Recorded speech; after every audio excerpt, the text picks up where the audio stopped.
I joined Little League and I was on the team for 2 years or something, 3 years. And then it was time to move to the majors.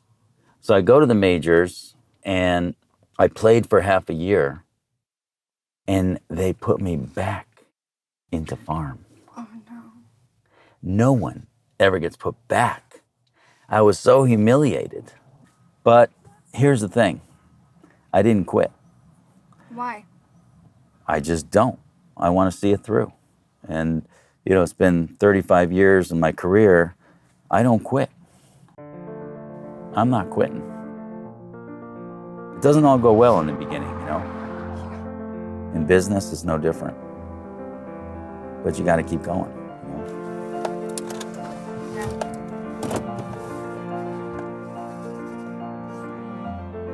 To describe him would be ready, fire, aim. We're not sighting in a target and sighting in the target and then firing. We're firing and then we're adjusting and then we're firing and adjusting. Larry's really good at sharing his vision, or visions, at this point. But I recall that first day, he says, every guy out there that has a ladder on his truck, we can help him. You don't start out, with 3 people working out of 3,000 square foot building and think, oh, we're going to be a multi-million-dollar company 25 years later with 300 employees, serving 300 specialty contractors in North America, in 100,000 homes a year, changing people's lives and their homes and all those things. You don't think about that.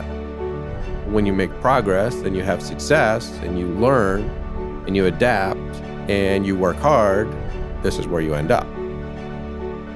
Doesn't happen overnight. There's no overnight success here.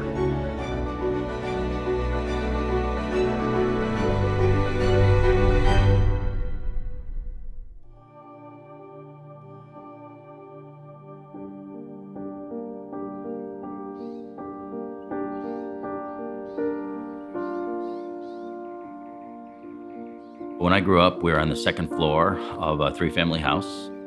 I had 2 brothers and a much younger sister, and my mom and my stepfather.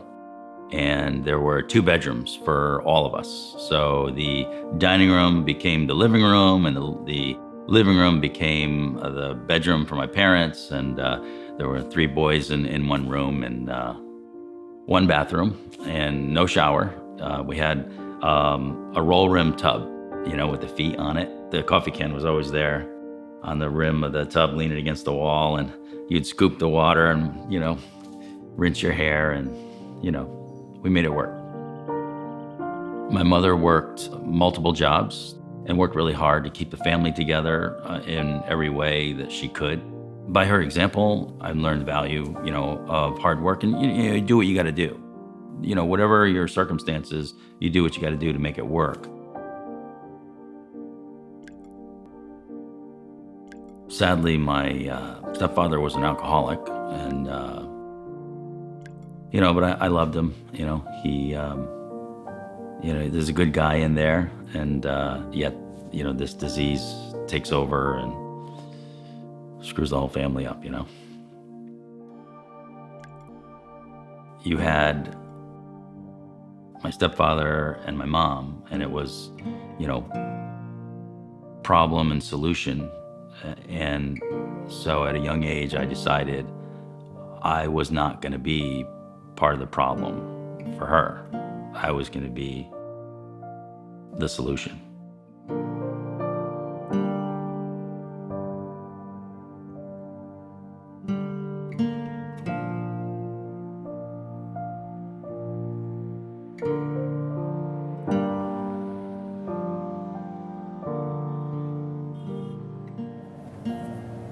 My mother would send me to get some groceries. And I remember going in there, and I got the things that I needed in my arms. And I hesitated before I went to the register until everyone else was gone. And when coast was clear, I'd go to the register really quick and hope she would hurry, because I had food stamps. And I didn't want anybody to see me with the food stamps. So, and that moment struck me, that I don't want to live like that.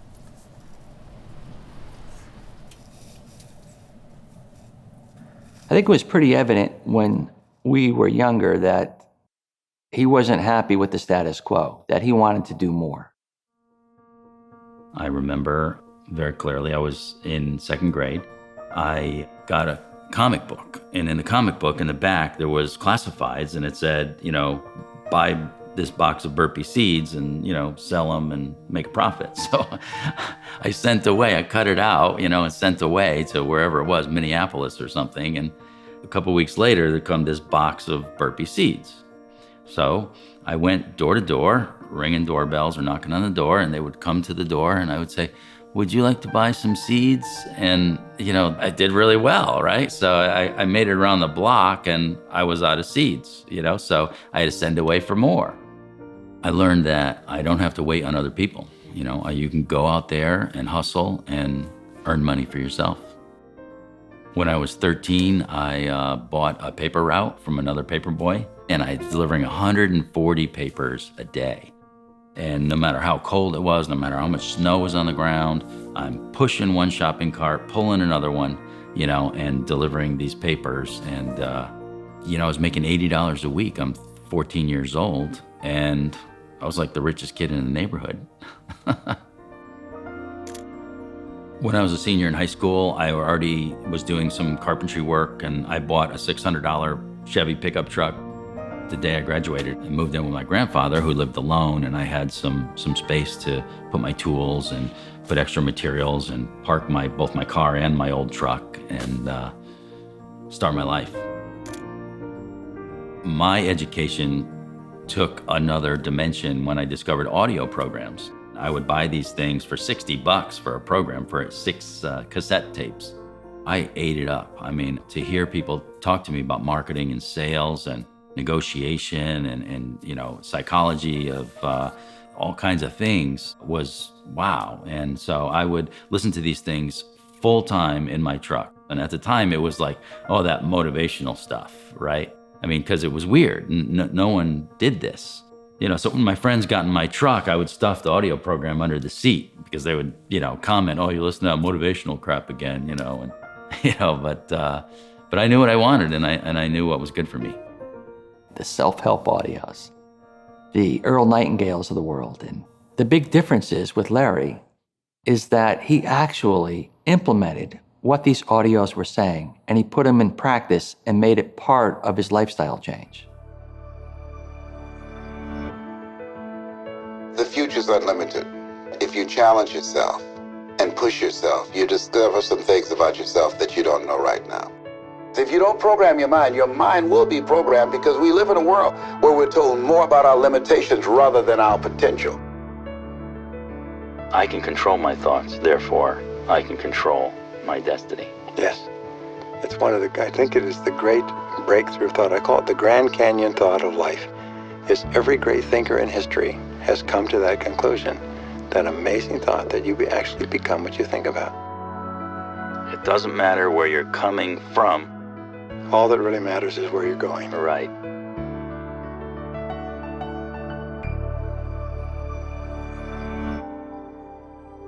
Carpentry, call Larry, no job too small. The guy calls and he says, well, can you build me a house?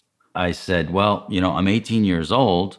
If that's a problem for you, let me know right now. And there was like this long silence while the guy kind of weighed his options, because it was the building boom and the real carpenters were busy. So he gets down to me and he says, oh, okay, well, let's get together, and I looked at the plans and I gave him a price and he hired me, and with my younger brother who was 14 years old and my friend who was 17 years old, we built this house. And it was a big house, a complicated house. And in 6 weeks, we framed, roofed, and sided it and put the windows and doors in, put the deck on. And from then on, I had all the houses I want to build.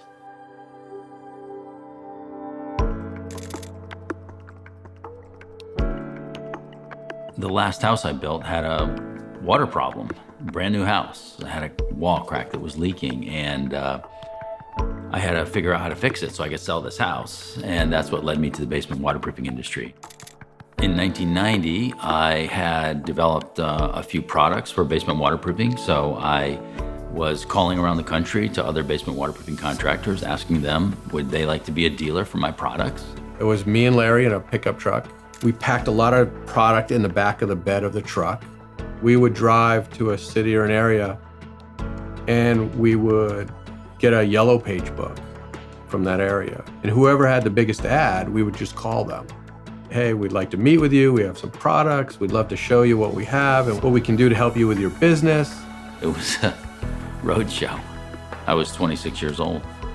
Many times the question would come up, so how old are you? You know, and I would tell them.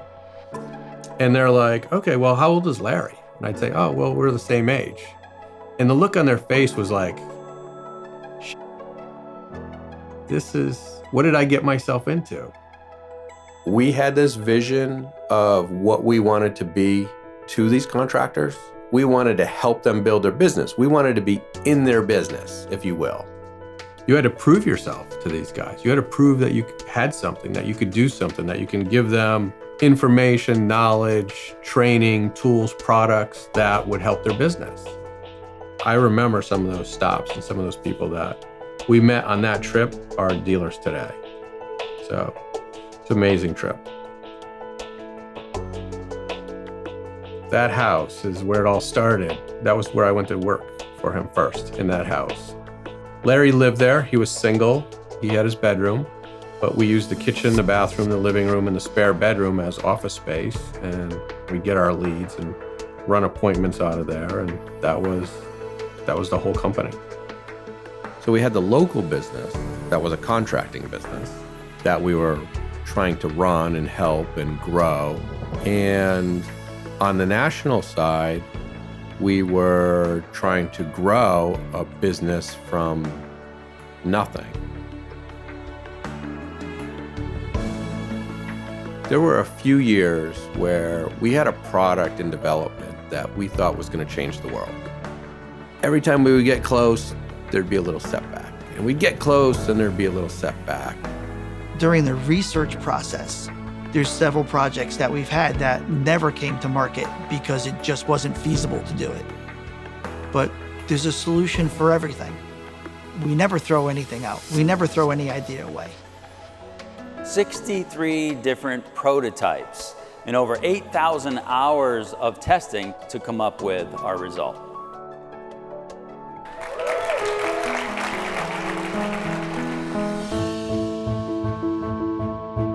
We needed to move because we were out of space again. We had grown out of the facility that we were in, and this would be our 5th move in 11 years. And, moving is expensive and disruptive. And I said, I am not going to move again. So I bought the biggest building I could find. It was 80,000 square feet. And in the beginning, the average employee in the office had 3,000 square feet. It was their desk and all this carpet around it. And today we have added on to that building. We built 8 more buildings or bought 8 more buildings. We have a 9-building campus, and it's been an incredible journey. We're going to have this world-class system of delivering wow to people. And we get that sometimes now, but I want to take it to a whole new level. I'm looking forward not only seeing you at the top, but beyond the top, because you've got greatness in you. The mark of greatness is on Basement Systems.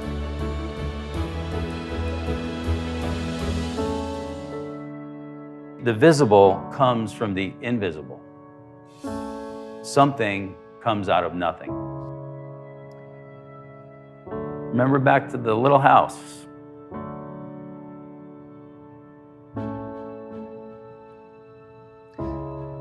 The little house on Clayton Street.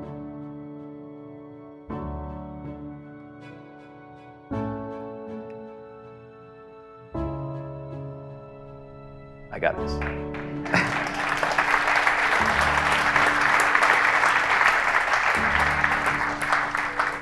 Well, this building was there It was in that house. It was in the universe, invisible, waiting to be called into reality. It existed in ambition and courage and determination, and survived through persistence and bold action.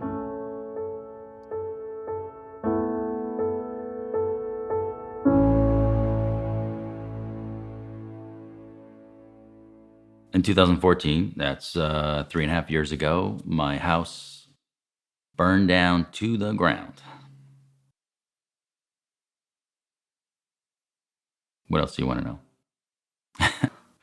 You know.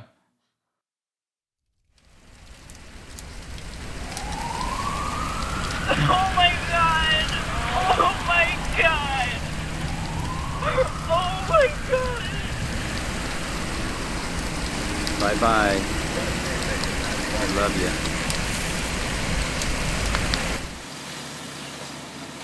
Well,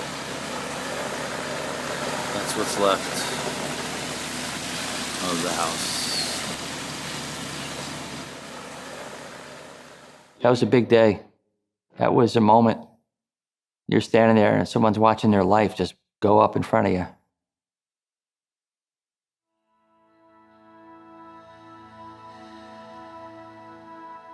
The most precious thing to Larry in the house, outside of obviously his family, were his journals that he spent 20-some years writing. And he had them in his safe, actually. That's what he thought about them. Needless to say, it was a great day when we opened the safe. And sure enough, inside there was his journals, and outside of some water damage, and his family's drying out his journals on the kitchen table there at his mother-in-law's house, they were spared from the fire. So that was a good day. I witnessed Larry and his family grow from that experience because they realized that things in that house weren't really that important.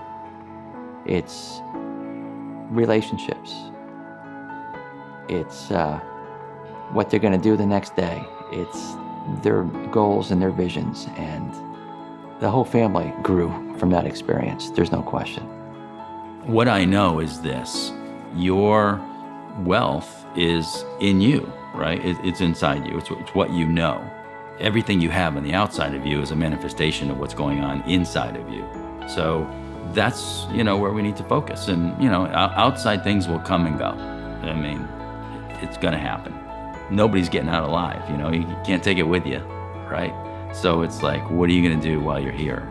And is the world going to be a better place for you having been here?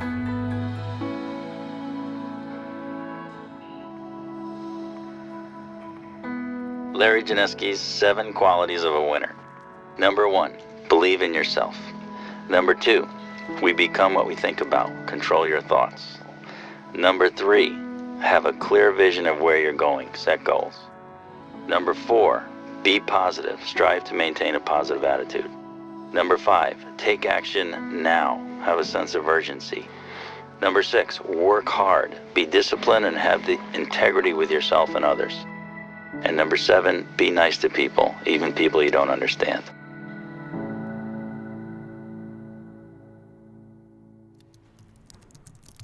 As a teacher and a trainer, I see people who limit themselves because they don't have high expectations and don't expect much out of themselves for their life, for their future.